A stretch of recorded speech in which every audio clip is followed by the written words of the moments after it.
배를 정박시키기 위해서는 닷줄이나 사슬로 묶어서 놓을 수 있는 그 강철로 된 넓다랗고 둥글고 무거운 말뚝이 필요합니다. 이런 말뚝 말이죠.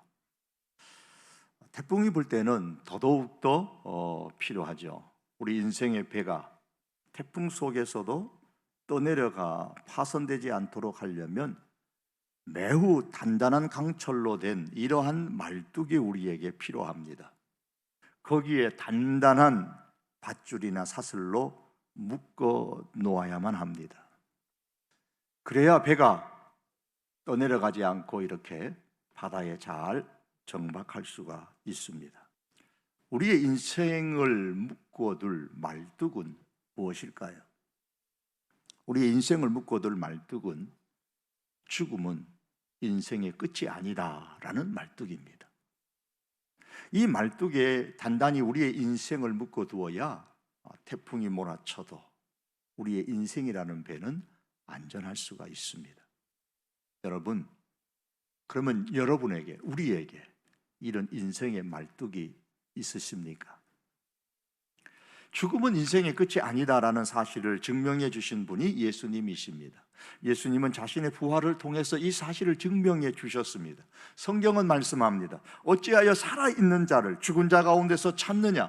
여기 계시지 않고 이 무덤 안에 있지 아니하고 살아나셨느니라.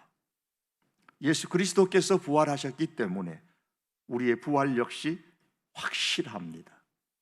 성경은 말씀합니다. 만일 죽은 자의 부활이 없으면 그리스도도 다시 살지 못하셨으리라. 다시 말하면 예수 그리스도의 부활은 예수님을 믿는 성도의 부활을 확실히 보장한다라는 말씀입니다. 성도가 부활할 때는 현재의 몸과는 완전히 다릅니다. 지금의 몸은 썩을 몸이지만 부활의 몸은 썩지 아니합니다. 성경은 죽은 자의 부활도 그와 같으니 썩을 것으로 심고 썩지 아니할 것으로 다시 살아나며 라고 했습니다. 만일 부활한 우리의 몸이 지금과 같이 때가 되면 다시 썩는 몸으로 부활한다면 어떻게 될까요? 천국의 것을 영원히 누릴 수 없게 되겠죠. 왜냐하면 우리의 몸은 썩지만 하나님께서 예비하여 우리에게 주실 천국의 것은 썩지 않고 영원하기 때문입니다. 만일 어느 아버지가 돌아가셨을 때에 관에다가 아버지가 평소에 가장 아끼던 황금 상자를 넣어 드렸다고 한번 가정해 보십시다. 아버지는 평소에 아끼던 그 황금 상자를 가슴에 품고 두 손으로 꼭 안고 무덤에 장사되었습니다. 어떻게 되었을까요? 세월이 지나면 아버지의 육체는 썩어 없어져 사라지는 반면에 황금 상자는 그대로 썩지 않고 남아 있습니다. 썩는 육체가 썩지 않은 황금 상자를 영원히 소유할 수는 없겠지요. 하물며 하나님께서 우리에게 주시는 천국의 것은 이 황금 상자보다도 더 썩지 않는 완벽한 것입니다. 그러므로 썩는 육신을 가진 인간은 썩지 않는 천국의 것을 하나님께서 주신다고 해도 영원히 소유하여 누릴 수가 없습니다. 유한한 인간의 몸은 결코 무한한 천국의 것을 소유할 수 없습니다. 본문 50절은 말씀합니다. 형제들아 내가 이것을 말하노니 혈과 육은 하나님 나라를 이어받을 수 없고 또한 썩는 것은 썩지 아니하는 것을 유업으로 받지 못하느니라. 그러므로 썩는 육체를 가진 사람이 썩지 아니하는 천국의 것을 소유하기 위해서는 오직 한 가지 방법밖에 없습니다. 그것은 우리가 썩지 아니할 것으로 다시 사는 것입니다. 이것이 하나님께서 택하신 방법입니다. 오늘 본문 51절에서 53절의 말씀을 보시겠습니다. 보라, 내가 너희에게 비밀을 말하노니 우리가 다 잠잘 것이 아니요 마지막 나팔의 순식간에 호련히 다 변화되리니 나팔 소리가 나며 죽은 자들이 썩지 아니할 것으로 다시 살고 우리도 변화하리라. 이 썩을 것이 불가볼 썩지 아니할 것을 입겠고 이 죽을 것이 죽지 아니함을 입으리로다. 죽은 자들이 다시 살고 죽어야 삽니다. 썩을 것이 썩지 아니할 것을 입겠고 썩어야 썩지 아니할 것을 입습니다. 이것이 사람이 천국의 것을 받는 하나님의 방법입니다. 몸이 죽어야 몸이 다시 삽니다. 몸이 썩어야 썩지 아니할 몸으로 다시 삽니다. 사랑하는 성도 여러분, 그러므로 부활신앙이라는 것은 죽어야 산다는 것을 믿는 신앙입니다. 죽어야 삽니다. 그런데 부활신앙은 예수님의 재림을 알리는 마지막 나팔 소리가 울릴 때도 진리일 뿐만 아니라 지금 이 세상에서도 죽어야 산다는 것을 믿는 신앙, 그것이 부활신앙입니다. 육체의 정욕이 죽어야 성령의 소욕이 삽니다. 썩을 육체의 내가 죽어야 썩지 않는 성령의 내가 삽니다. 교회도 이 부활신앙의 원리가 적용됩니다. 한때에 핵심 멤버가 죽어야 교회가 산다라는 제목의 책이 있었습니다. 교회의 핵심 멤버가 죽으면 교회가 삽니다. 내가 죽으면 거기서 많은 성령의 열매가 맺힙니다. 가정에도 이 부활신앙의 원리가 그대로 적용됩니다. 내가 죽어야, 내 육체의 정욕이 가족 속에서 죽어야 가족이 삽니다.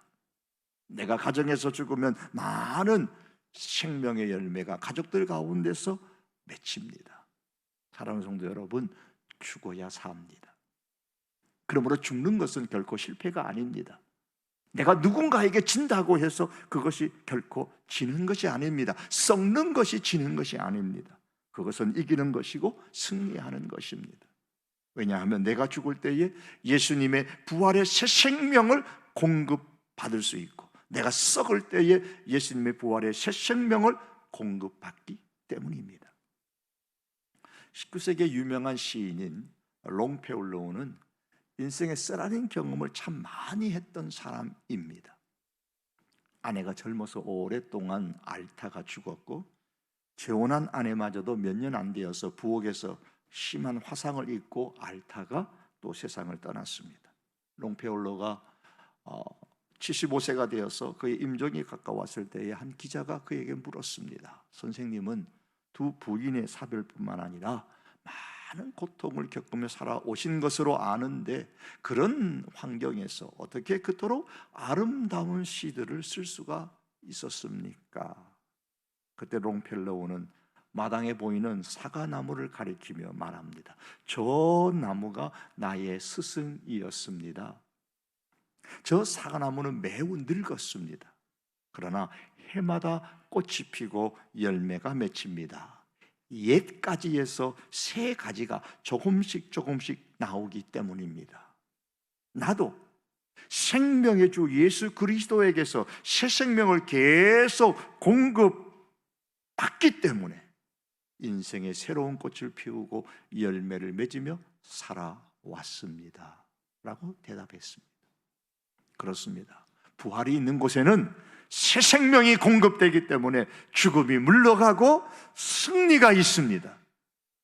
오늘 본문 53절과 54절의 말씀입니다. 이 썩을 것이 반드시 썩지 아니할 것을 입겠고 이 죽을 것이 죽지 아니함을 입으리로다.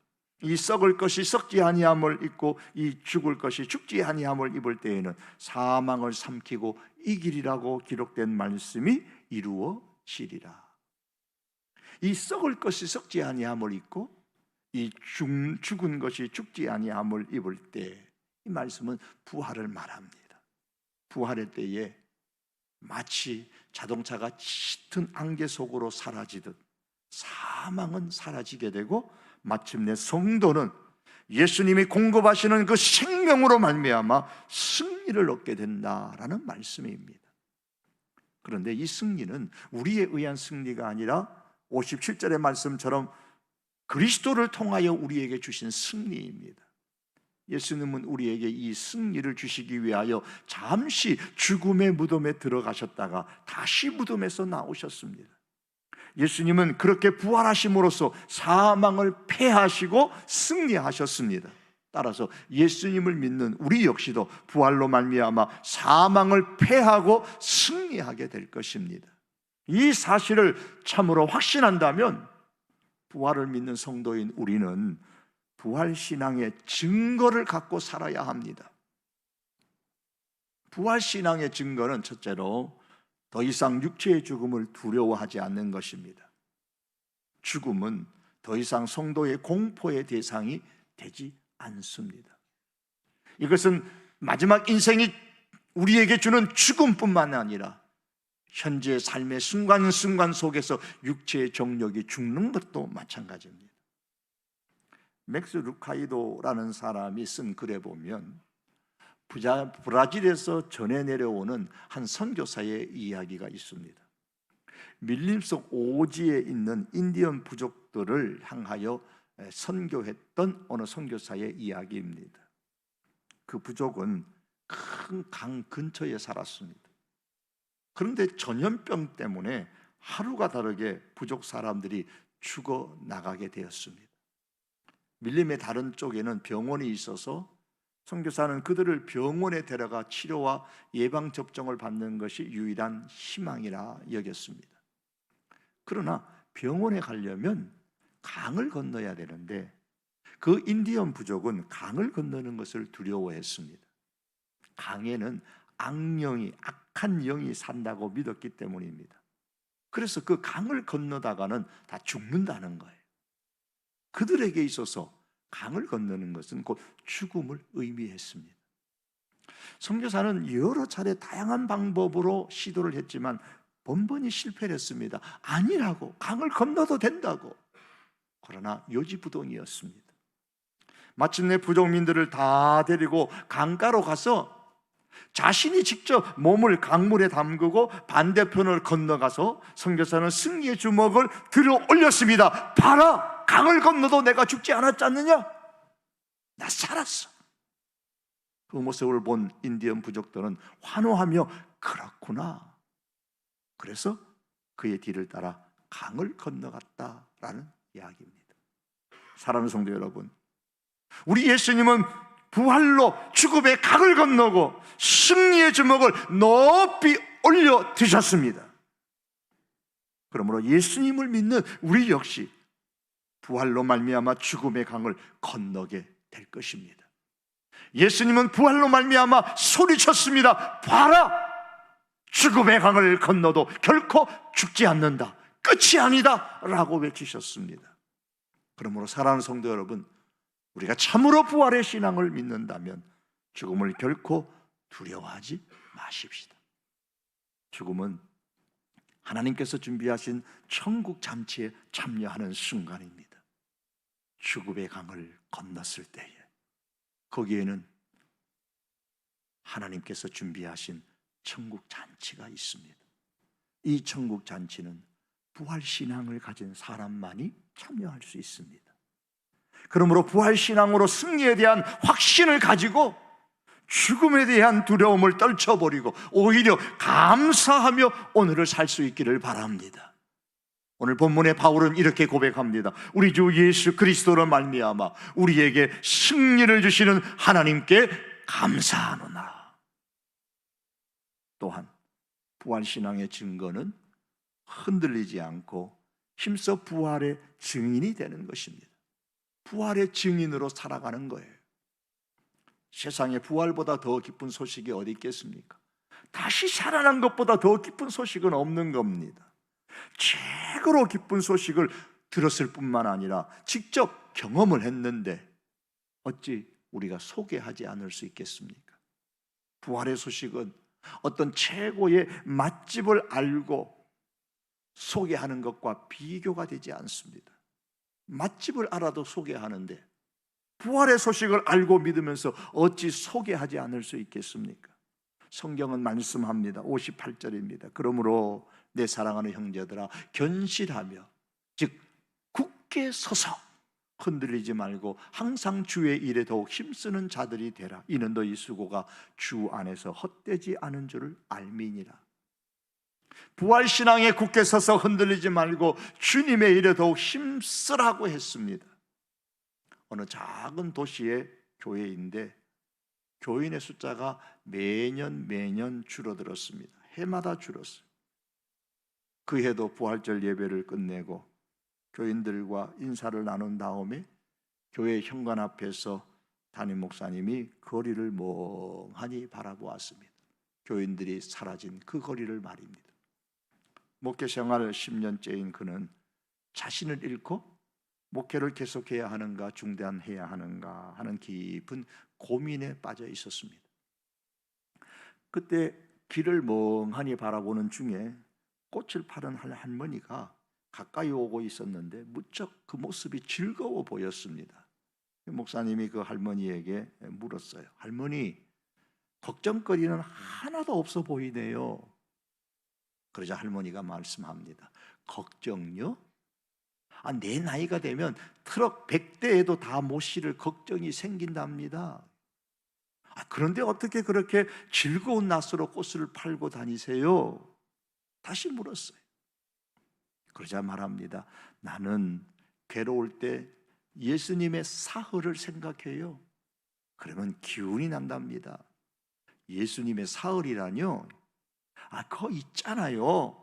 예수님이 무덤에서 사흘을 계셨잖아요. 예수님의 무덤의 사흘은 기쁨을 기다리는 기간이었을 거예요. 할머님의 대답이었습니다. 그때 목사님은 꽃 한 다발을 사들고 곧 교회당으로 들어가서 회개와 감사의 기도를 드렸다고 합니다. 성도라고 어찌 고민할 데가 없겠습니까? 저와 여러분들이 어떻게 염려할 데가 없겠습니까? 이런저런 고민에 한 날이 흐르기도 하고 일주일이 흐르기도 하고 때로는 한 달이 흐르기도 할 것입니다. 본문에 나오는 고린도 교회 성도들도 그랬습니다. 싸우고 사랑이 식어 냉랭하고 어떤 면에서는 세상에서도 볼 수 없는 일들이 교회 안에서 자행되고 있는 것을 보자니 때로는 교인들이 낙심이 될 때가 한두 번이 아니었을 겁니다. 믿음 없는 사람은 말할 것도 없고 믿음 좋다고 말하는 교인들조차도 그만 손 놓고 싶을 때가 어찌 없었겠습니까? 그때 그들을 향하여 바울은 이렇게 말합니다. 여러 형제들이여, 여러분은 예수님의 부활을 믿으십니까? 그렇다면 여러분의 부활도 믿으십니까?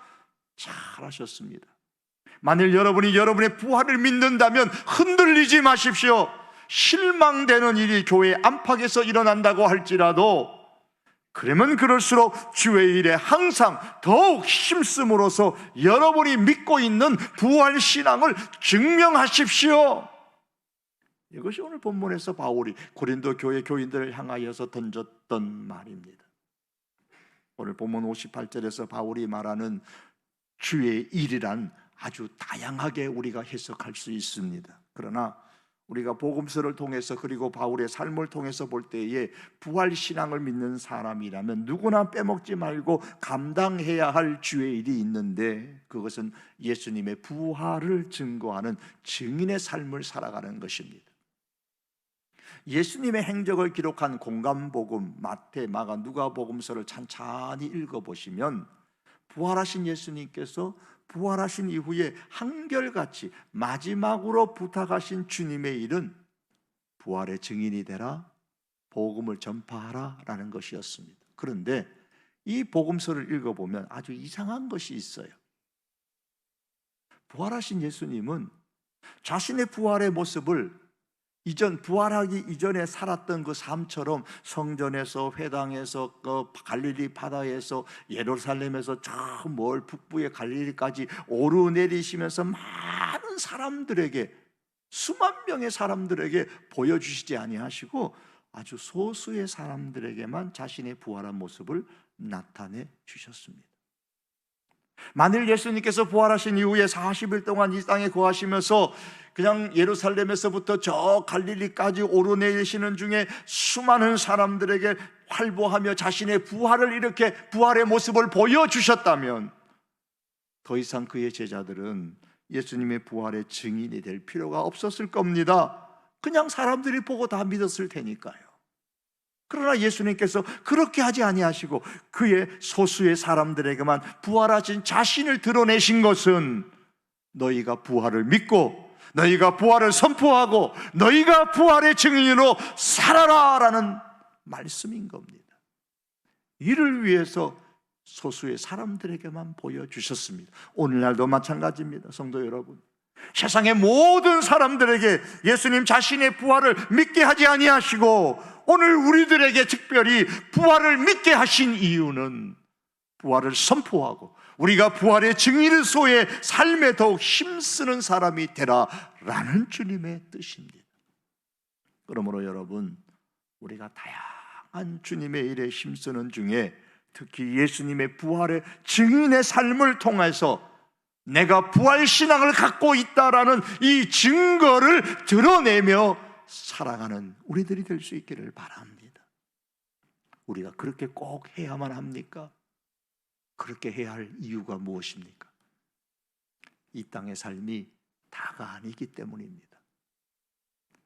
반드시 우리에게는 현 세상과 비교되지 않는 또 다른 세상이 우리 앞에 놓여 있기 때문입니다. 하나님은 우리가 지금 이 세상에서 행한 주님의 일에 대하여 그 수고를 결코 잊지 않고 갚아 주실 것이기 때문입니다. 사도 요한은 요한계시록을 이제 마지막 정리하면서 예수님의 이 음성을 분명하게 기록했습니다. 보라, 내가 속히 오리니 내가 줄 상이 내게 있어. 내게 상이 있는데 이 상은 각 사람에게 그의 일한 대로 갚아주리라. 이 땅에서 우리가 주님을 위하여 일한 대로 갚아줄 상이 우리 주님께 있다는 말씀으로 요한계시록을 마무리하고 성경을 마무리하고 있습니다. 이 땅에서 사람들은 많은 상을 받습니다.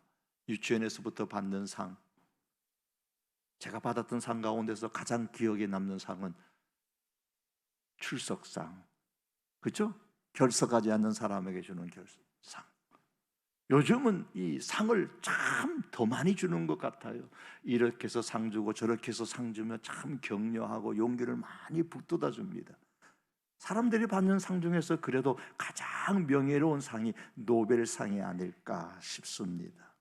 이 노벨상을 받으면 그 나라의 영광이고 가문의 영광이고 개인의 큰 영광이 되잖아요. 그럼에도 불구하고 사람이 주는 상은 잠깐의 영광일 뿐입니다. 하지만 주님의 일에 힘쓴 사람에게 주시려고 준비하신 그 하나님의 상, 그 상은 영원합니다.